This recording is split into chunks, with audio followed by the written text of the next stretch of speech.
El libro de Carlos Ruiz está muy bien escrito, una pluma ágil, un raciocinio que fluye con claridad y coherencia ideológica. Es un director de esta universidad, del Departamento de Sociología de la Universidad de Chile, y quiero valorar el esfuerzo de elaborar un pensamiento que apunta a la creación de una nueva fuerza que trascienda, como dice el autor, al progresismo neoliberal y a la izquierda histórica. Hoy vivimos un nuevo momento de desajuste mayor entre las fuerzas sociales y partidos políticos, baja representatividad y legitimidad, rechazo a la desigualdad y a la escasa participación, cuestionamiento del sistema económico-social. La pregunta es cómo las fuerzas sociales transforman el cuadro político y cómo los partidos políticos se democratizan, renuevan y nacen nuevos para expresar este curso histórico y a su vez encauzar las fuerzas sociales. Personalmente creo que el camino elegido por los principales dirigentes estudiantiles de participar en las elecciones parlamentarias es un buen ejemplo que enriquece la política nacional y abre paso a las aspiraciones de los nuevos actores sociales. El autor precisa que se trataría, y lo dice en la página 202, comillas, construir la crisis política del ordenamiento actual. Y termino, Chile entra en un nuevo ciclo. Así se afirmó en el programa de Bachelet. Y es evidente que las fuerzas políticas progresistas están distanciadas de la sociedad civil, deslegitimadas, cuestionadas, lo que limita su capacidad de avanzar. En ello coincido con Carlos Ruiz. El momento, en consecuencia, requiere reconstituir una fuerza política para dar continuidad a las transformaciones. Dicha tarea exige a los partidos retejer un lazo más estrecho con la sociedad civil, apuntar a cambios institucionales, mejorar la representación con nuevos mecanismos institucionales de participación, niveles altos de probidad y de transparencia, mecanismos más potentes pro igualdad y derechos sociales, un Estado más fuerte, reducir las diferencias de género, abrir mayores oportunidades a los pueblos indígenas y a las minorías, participar activamente en los acuerdos mundiales para preservar el planeta. Los chilenos debemos y podemos darnos una nueva constitución en democracia. Si hay coincidencia, la tarea es buscar la forma de llevarlas a cabo, inspirándose de un sueño o de varios sueños, pero sin ilusiones vanas, con sentido del poder y capacidad técnica para materializar las acciones con eficacia. Porque al final el test de las ideas es su aplicación práctica para lograr los cambios.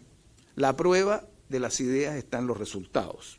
Yo, por razones obvias, soy bastante seguidor de la Fundación Nodo 21.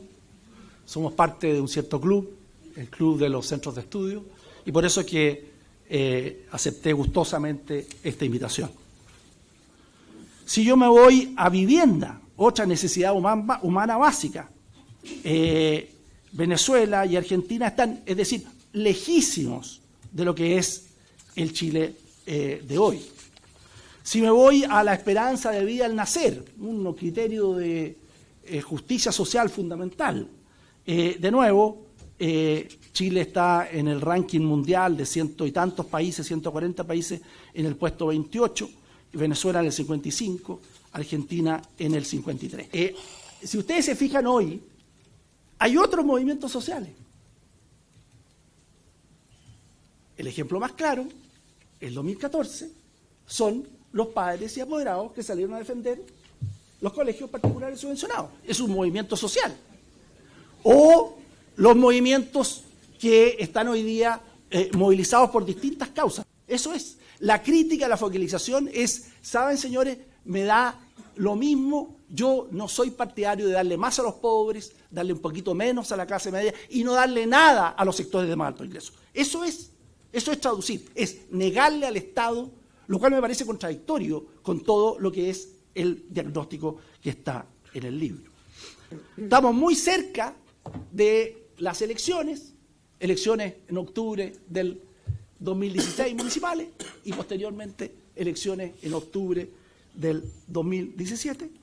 Y por eso yo me atrevo a decir que se va a volver a valorar las cosas bien hechas, se va a volver a valorar la importancia del progreso, el crecimiento, la inversión, se va a volver a valorar la importancia de la productividad, etcétera, Se va a volver a valorar buenas políticas sociales que efectivamente hagan redistribución del ingreso, eliminen y reduzcan la pobreza. Y además se va a volver a valorar no la lucha, se va a volver a valorar el diálogo, la búsqueda de acuerdos, y así Chile va a retomar un proceso hacia llegar finalmente a ser un país con más progreso y mayor justicia. Mucho hemos hablado entre varios de nosotros respecto de la pelea que hay que dar por el carácter del Estado, que acá el problema no es que privatizaron la educación, privatizaron la salud, privatizaron las pensiones, sino que finalmente privatizaron el mismo Estado. La propia concepción del derecho social debe actualizarse en esta perspectiva, de una suerte de los viejos derechos a indemnización, que es lo que han terminado las políticas de subsidiariedad y la focalización del área democrática. Tenemos que dar paso a derechos de integración orientados a encarar nuevas formas de producción de la exclusión. Porque finalmente la tortura, el asesinato, los aviones bombardeando la moneda fueron medios para un fin, no fueron el fin en sí mismo. Sería muy ingenuo de nuestra parte pensar que la dictadura fue solamente la violencia física. La gran revolución de la dictadura fue que cambió las relaciones sociales en Chile. Y la mayoría de las reformas que se implementaron durante ese periodo, y no es por un ánimo permanente de volver atrás, pero la mayoría de las reformas que se implementaron en ese periodo son prácticamente imposibles de deshacer en un contexto democrático, porque hubiesen sido imposibles de implementar en un contexto democrático. Lo que este libro no pretende, espero, no pretende entregar un quehacer concreto a las fuerzas sociales o a las nuevas alternativas políticas que están emergiendo. Es un análisis del momento en el cual vivimos y una herramienta para releer una sociedad chilena que ha cambiado radicalmente de la que la izquierda está acostumbrada a ver. Y por lo tanto es una invitación a ponerse unos nuevos anteojos para mirar esta realidad y adecuarse a cómo ha cambiado la sociedad chilena. Por lo tanto, creo que es un libro valioso, incompleto afortunadamente, y que nos tiene que servir para construir las respuestas a las preguntas que acá desde la derecha y la centro-derecha nos plantean.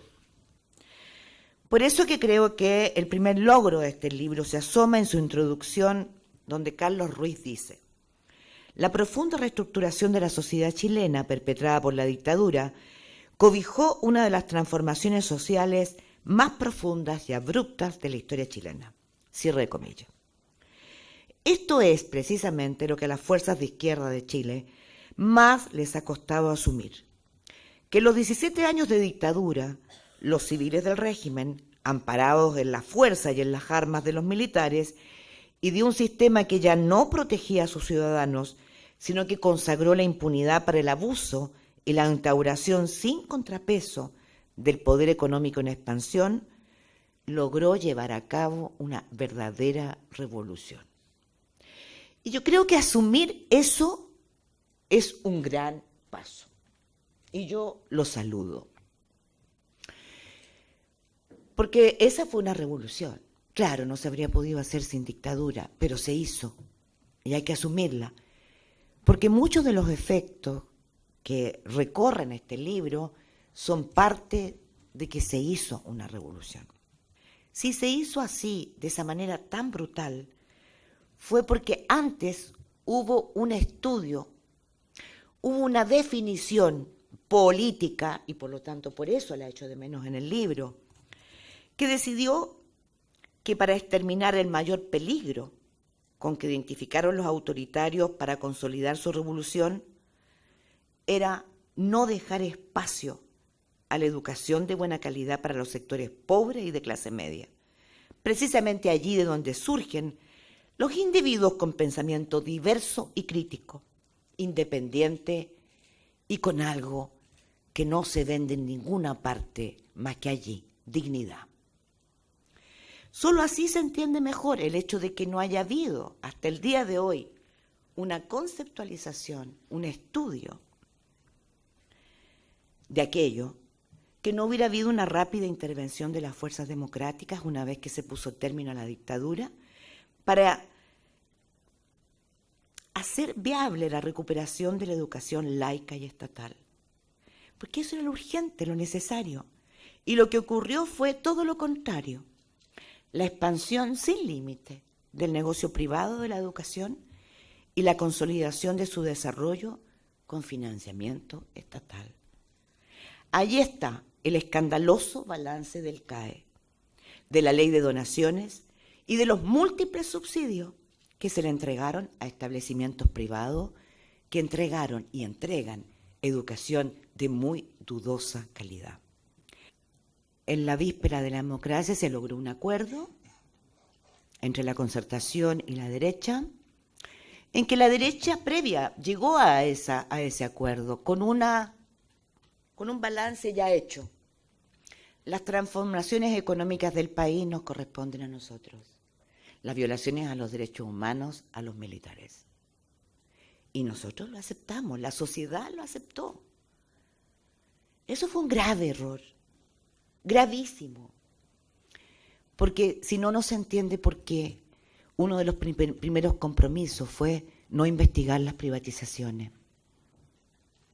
Como no se investigaron, allí quedó asentada un sentido de impunidad que hoy día explota y nos revienta en plena cara.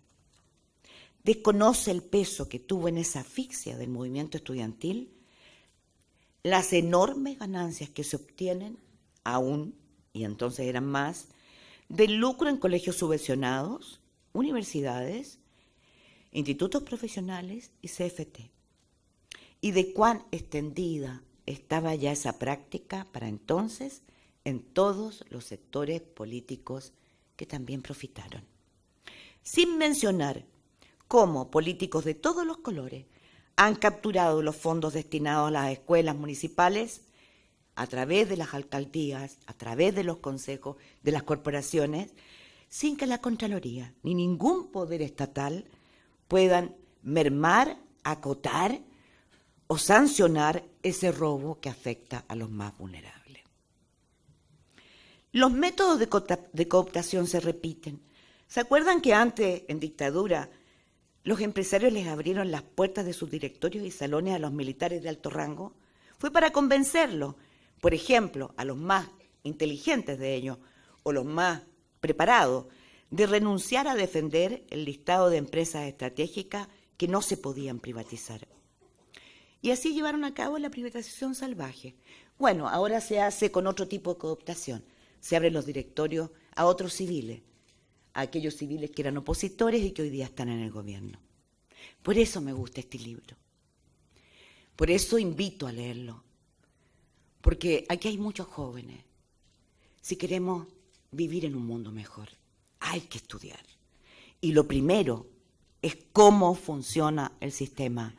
Hay que apropiarse del sistema completo para identificar con nitidez y nuevas certezas los nichos donde se quitaron aquellos que corrompen y destruyen nuestras instituciones, que demuelen la fe pública y que finalmente aniquilan nuestros sueños y nos destruyen la vida. Y eso sí que es política. Muchas gracias.